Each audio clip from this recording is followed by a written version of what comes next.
Hello, everybody. This is 𝐂𝐚𝐮𝐬𝐞, the CEO Confident, and we are here today again with 𝐓𝐡𝐞 𝐏𝐫𝐢, the CEO of BizWisdom. Hi, Neville. How are you? Hi, Angel. Yeah, great. Thank you. Awesome. So we're here today again to talk about another of your chapters, another of the chapters of your book, The Baker's Dozen Rules of Highly Successful Business Operators. And let me tell you, since I read your book, this chapter has especially impacted my life. And you will understand why. The title of the chapter is So What? So there's so many people that brag about so many things, not only at the business level, but also the personal level, that so what? So what does that really represent? So let's go down to business. So first of all, why do you think that knowing the business implications of someone's, of a business operator, of a C-level operator, business decisions is so important and relevant today, Neville? You know, Angel, people tend to, and this is another chapter title we'll talk about another time, people tend to look at numbers in isolation. Okay. So in today's terms, there are so many moving parts and so many things that are changing all the time that it's important for business operators, leaders, etc., and executives in companies to understand the implications of certain decisions without looking at them in isolation. They cannot afford to look in isolation. So, you know, even for example, we say, well, people have to work remotely. You might say, like, so what? How do we deal with this? How do we turn a lemon into lemonade? There's so many questions right now that people shouldn't take for granted. Exactly, and there's so many things that are actually being measured. You were talking about, you know, measuring numbers in isolation.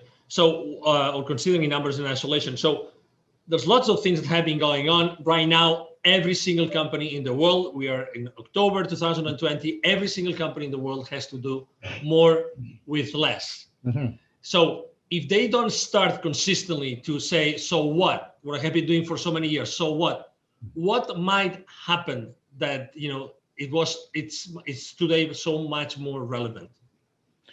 So I'm going to answer your question in a bit of a roundabout way. I have a philosophy that nobody washes a rented car because there's no sense of ownership. And it's very hard when people are working remotely, where you don't sense and feel the culture and draw each other's energy.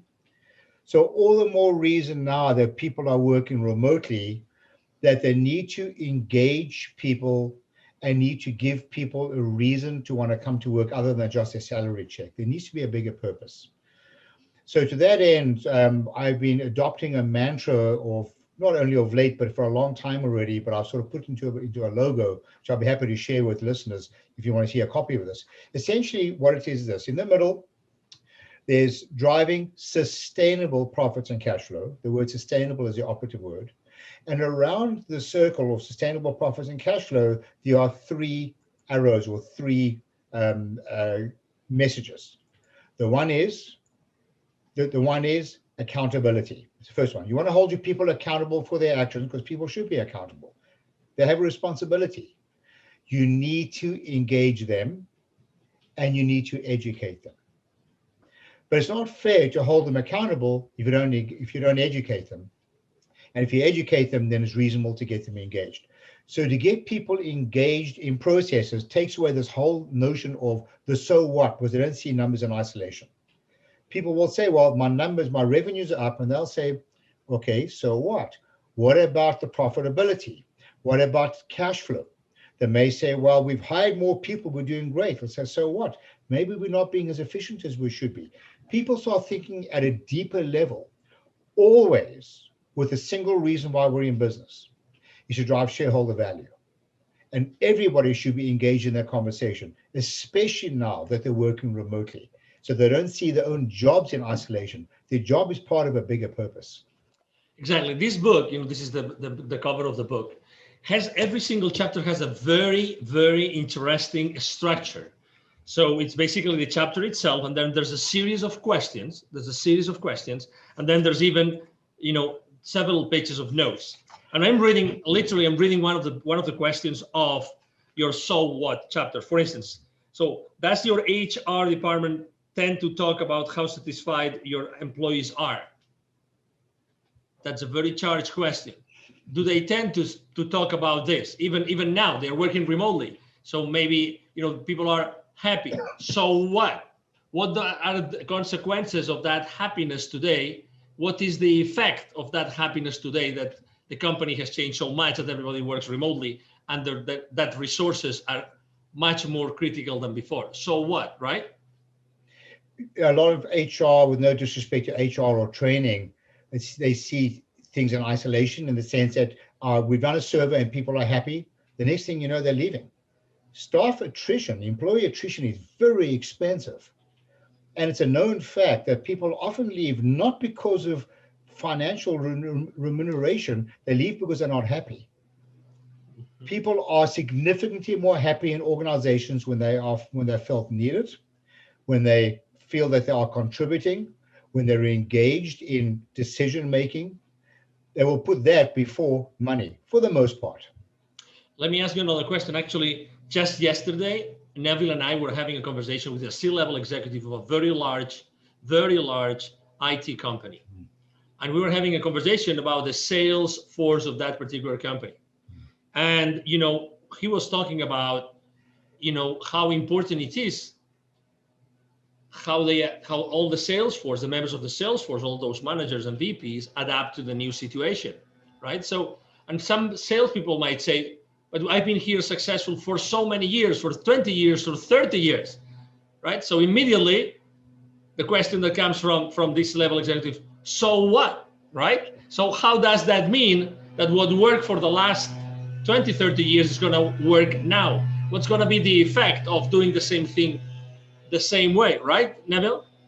Yes, we had a fantastic conversation. In fact, he was talking about the holy grail in business, where if he could get his salespeople to be, rewarded for the success of the customer in relationship to the product or service they sold, that would be a game changer. Because making a sale the first time is not without its issues. And we spoke about the moment you make a sale, you're part of your customer's problem. Why? Because you're an expense on their P&L and your revenues and yours.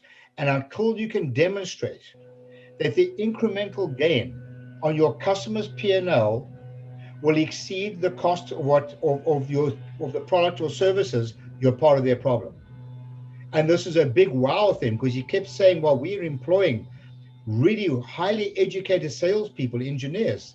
And my first statement to him was, so what? Are they selling profitably, not only for your company, but for the customer? And then he came up with this idea, we should be celebrating the success and profits of the customer. So the whole notion of so what triggers a whole lot of other questions. And everything should lead back to another chapter in the book, we'll talk about it another time, is win-win. It's got to be a win for you, but it's also got to be a win for your customer, and you have to prove it. Otherwise, you're part of their problem, not their solution. Absolutely. So, Neville, if the people that are listening to us or watching us today, if they would like to know more about that, what's the best way to connect with you? I mean, just email me, Neville, Neville, @bizwisdom, bizwisdom.com. In fact, if you send me a note, I'll be happy to send you a list of the actual questions for each chapter in a soft copy. You can use these to ask some of your employees. I think you can have some very colorful conversations.